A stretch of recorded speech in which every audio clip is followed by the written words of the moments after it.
Assalamualaikum warahmatullahi wabarakatuh. Nah, di video kali ini saya akan menjelaskan tentang arsitektur microcontroller. Nah, sebelum itu kita harus tahu apa itu microcontroller. Microcontroller sendiri adalah perangkat komputer kecil yang dikemas dalam bentuk chip berupa IC atau integrated circuit yang berfungsi sebagai pengendali suatu sistem. Nah, salah satu contoh dari penggunaan microcontroller yang pertama itu dalam perangkat rumah tangga. Misalnya itu digunakan dalam mesin cuci, microwave, AC, dan oven yang digunakan untuk mengontrol berbagai fungsi otomatis seperti suhu, waktu, dan kecepatan.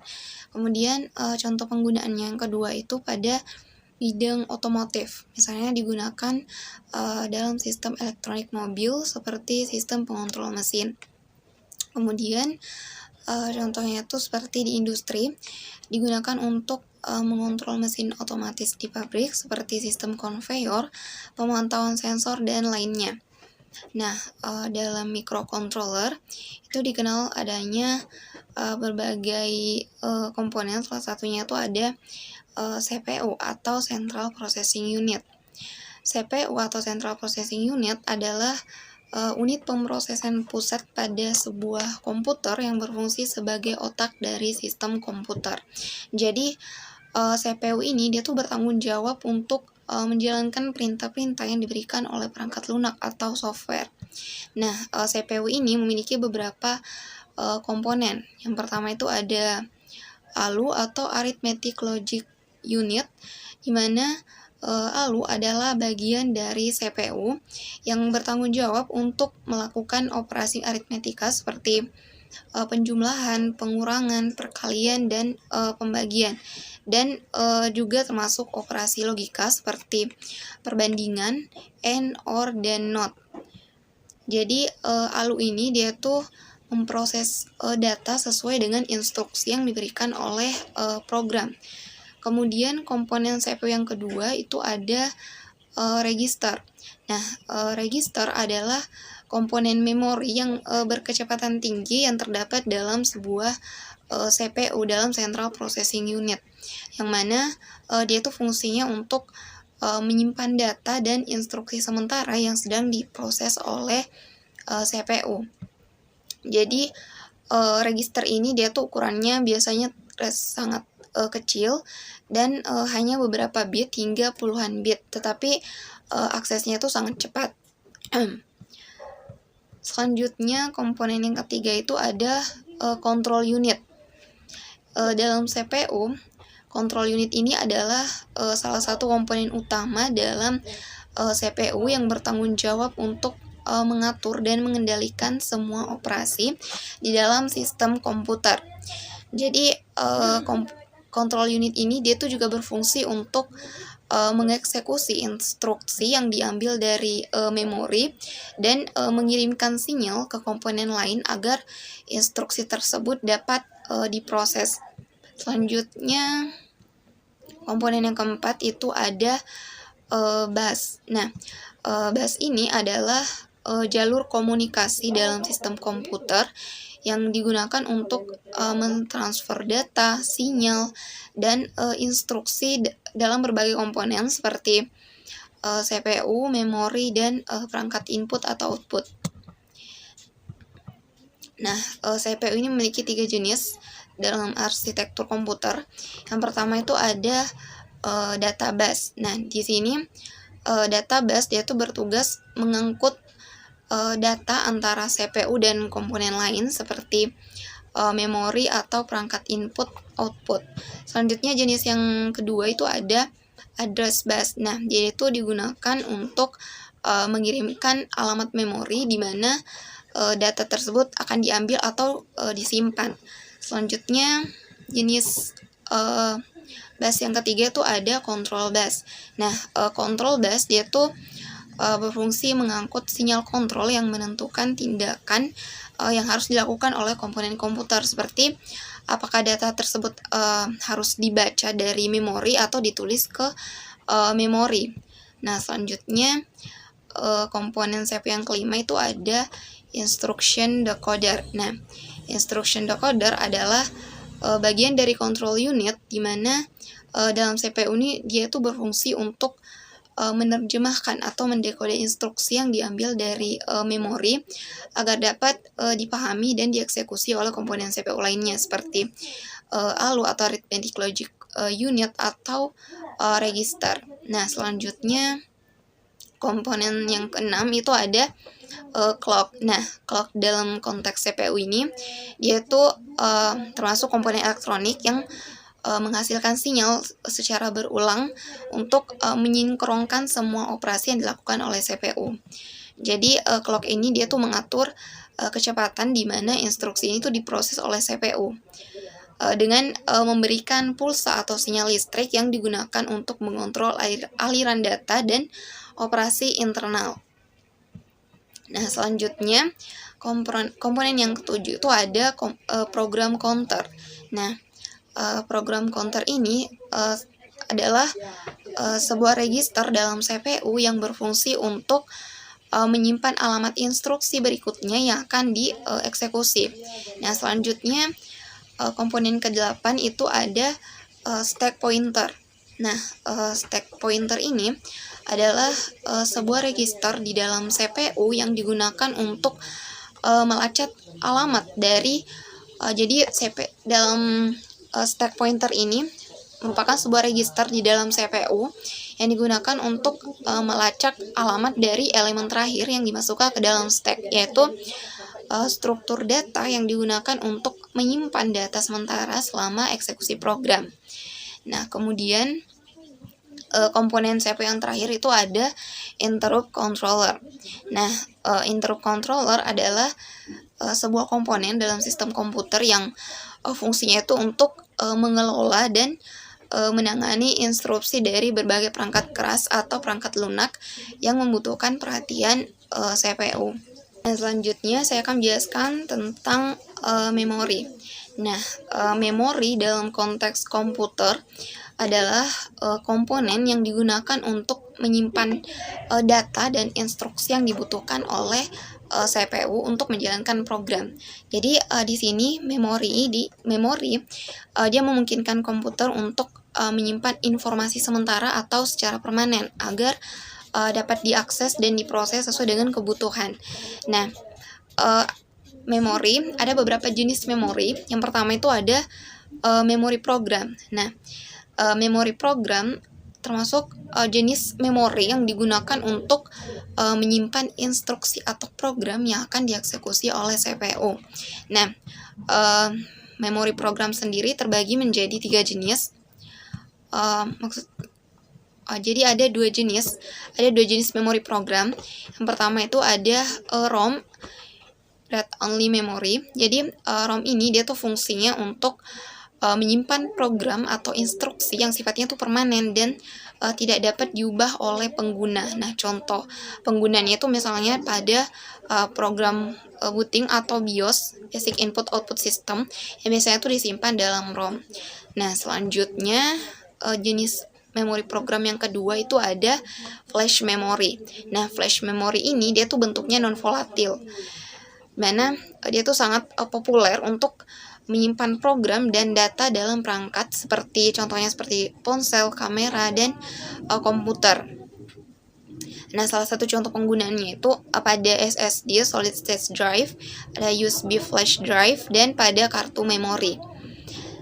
Nah, selanjutnya jenis memori yang kedua itu ada memori data. Nah, memori data adalah jenis memori yang digunakan untuk menyimpan data yang diproses oleh komputer, termasuk data sementara selama program itu berjalan dan data yang disimpan untuk jangka panjang. Nah, memori data sendiri terbagi menjadi 3 jenis. Jadi, memori data yang pertama itu ada RAM. Nah, RAM atau Random Access Memory, dia tuh berfungsi untuk menyimpan data sementara yang sedang diproses oleh CPU. Nah, kemudian yang kedua itu ada contoh penggunaan RAM ya dalam kehidupan sehari-hari. Contohnya tuh data sementara dari aplikasi yang berjalan seperti misalnya dokumen yang sedang dikerjakan atau hasil perhitungan program. Nah, itu contoh penggunaan dari RAM.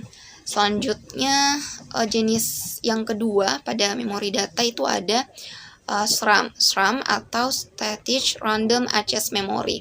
Dia tuh termasuk jenis memori volatil yang digunakan untuk menyimpan data sementara dengan kecepatan aksesnya itu sangat tinggi. Jadi tidak seperti DRAM, Dynamic RAM, yang mana itu dia tuh perlu disegarkan secara berkala. Nah, di sini SRAM, Static Random Access Memory, dia tuh mampu menyimpan data selama ada daya listrik. Jadi dia tuh tidak memerlukan penyegaran terus-menerus. Nah, itulah sebabnya tuh dia disebut statis.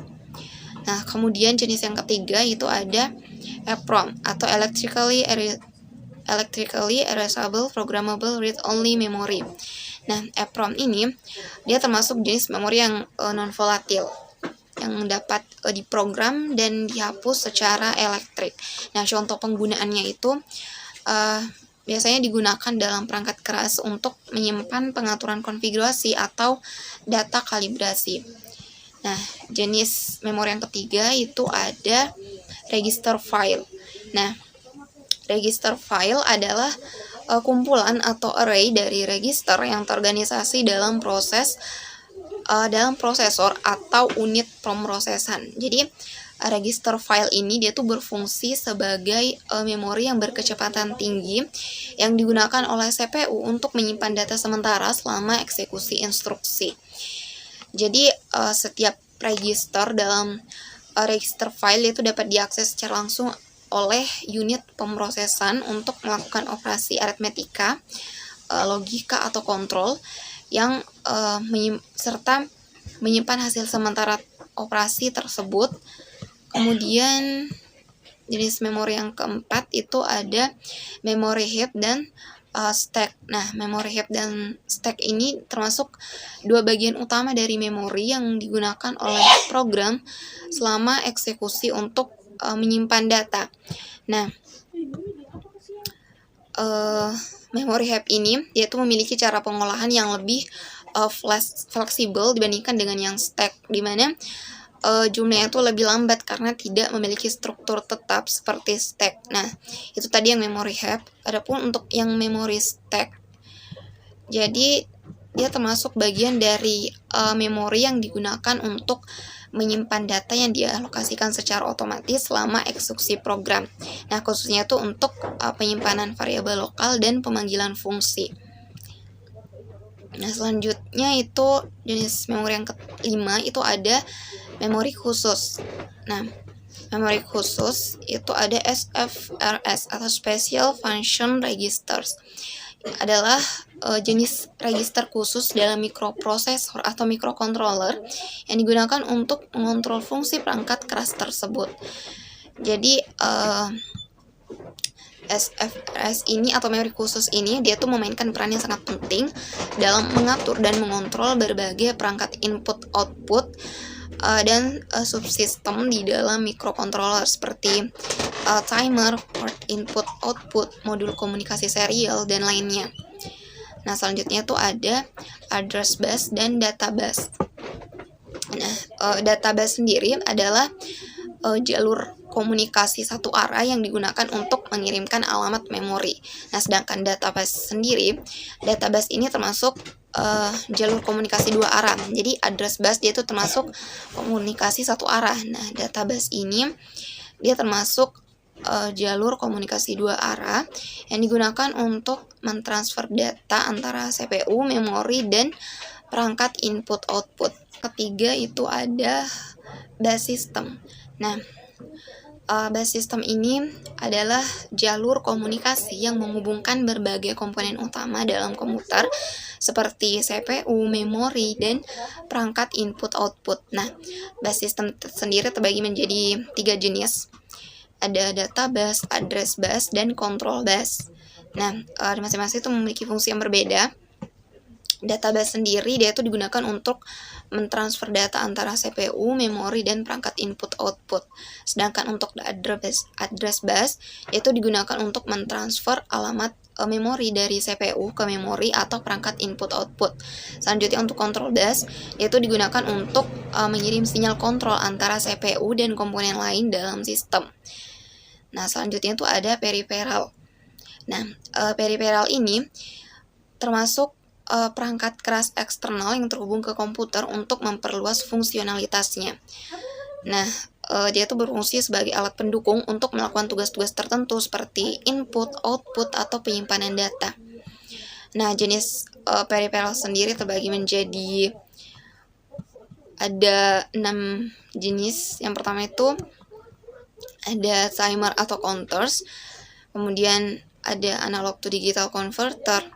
Jadi ADC dia tuh mengubah sinyal analog menjadi sinyal digital. Kemudian ada digital to analog converter atau DAC, yaitu mengubah sinyal digital menjadi sinyal analog. Kemudian ada USART atau USART atau Universal Synchronous atau Asynchronous Receiver atau Transmitter. Dan UART sendiri Universal Asynchronous Receiver atau Transmitter. Nah, ini termasuk jenis antarmuka komunikasi serial yang digunakan dalam microcontroller dan sistem elektronik untuk mengirim dan menerima data secara serial. Nah, selanjutnya jenis yang kelima itu ada SPI, Serial Peripheral Interface. Dia tuh fungsi utamanya sebagai protokol komunikasi serial yang sinkron yang digunakan untuk menghubungkan microcontroller dengan berbagai perangkat peripheral seperti sensor, memori, dan modul komunikasi. Nah, yang terakhir itu ada Inter-Integrated Circuit. Jadi termasuk protokol komunikasi yang digunakan untuk menghubungkan microcontroller dengan berbagai perangkat peripheral seperti sensor, memori, dan modul lainnya. Nah, kemudian yang kelima itu ada interrupt system. Interrupt system sendiri adalah mekanisme yang digunakan dalam sistem komputer atau microcontroller untuk menangani kejadian atau peristiwa penting secara asinkron tanpa perlu terus-menerus memeriksa status perangkat atau kondisi sistem. Nah, interrupt system ini terbagi menjadi 3 jenis, ada interrupt eksternal, interrupt internal, dan software interrupt. Yang pertama itu ada interrupt eksternal sesuai dengan namanya. Jadi, interrupt eksternal ini termasuk jenis interupsi atau interrupt yang dipicu oleh sinyal dari perangkat keras eksternal yang terhubung ke sistem komputer atau microcontroller. Jadi, dia tuh fungsinya memberitahu CPU bahwa ada kejadian penting di luar sistem yang membutuhkan perhatian segera, seperti misalnya ada terjadi perubahan status pada perangkat input atau sinyal dari sensor.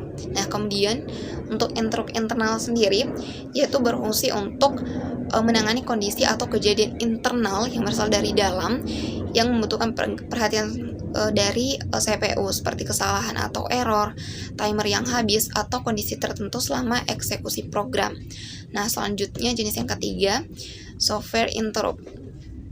Itu termasuk jenis interrupt yang dipicu oleh instruksi atau perintah dalam perangkat lunak atau program untuk meminta layanan atau aksi tertentu dari sistem, seperti contohnya dalam sistem operasi. Nah, selanjutnya ada input-output ports. Nah, input-output ports adalah antarmuka atau jalur komunikasi yang memungkinkan perangkat eksternal untuk berinteraksi dengan CPU atau sistem komputer. Adapun jenis input-output ports, yang pertama itu ada digital input-output ports. Jadi adalah komponen pada microcontroller atau sistem elektronik yang digunakan untuk menghubungkan dan berkomunikasi dengan perangkat digital. Kemudian yang kedua ada analog input-output ports. Sesuai dengan namanya, dia itu memungkinkan komunikasi dengan sinyal analog, jadi bukan hanya dengan sinyal digital. Nah, kemudian yang ketiga itu ada special function input-output ports atau port fungsi khusus, adalah pin atau antarmuka pada microcontroller atau sistem tertanam yang dirancang untuk melakukan fungsi tertentu yang tidak termasuk dalam input-output port standar. Nah, kemudian yang ketujuh itu ada clock system. Clock system dalam konteks sistem komputer dan microcontroller adalah sistem yang menghasilkan sinyal clock yang digunakan untuk mengatur dan menyinkronkan operasi berbagai komponen dalam sistem. Nah, clock system ini terbagi menjadi ada 5 komponen. Yang pertama ada sumber clock atau clock source. Adalah komponen sinyal periodik yang digunakan untuk mengatur dan menyinkronkan berbagai operasi dalam sistem, seperti eksekusi instruksi dalam CPU, transfer data, dan komunikasi antar komponen. Kemudian komponen yang kedua itu ada clock distribution. Nah, dia itu bertanggung jawab untuk menyebarkan sinyal clock dari sumber clock ke berbagai komponen dalam sebuah sistem elektronik. Kemudian yang ketiga itu ada clock control. Nah, digunakan untuk mengatur dan mengelola sinyal clock dalam sistem elektronik. Kemudian yang keempat itu ada low power modes. Nah, di dalam sistem microcontroller, termasuk dalam sistem elektronik seperti mikrokontroler dan perangkat mobile yang dirancang untuk mengurangi konsumsi daya saat perangkat tidak aktif atau dalam keadaan standby.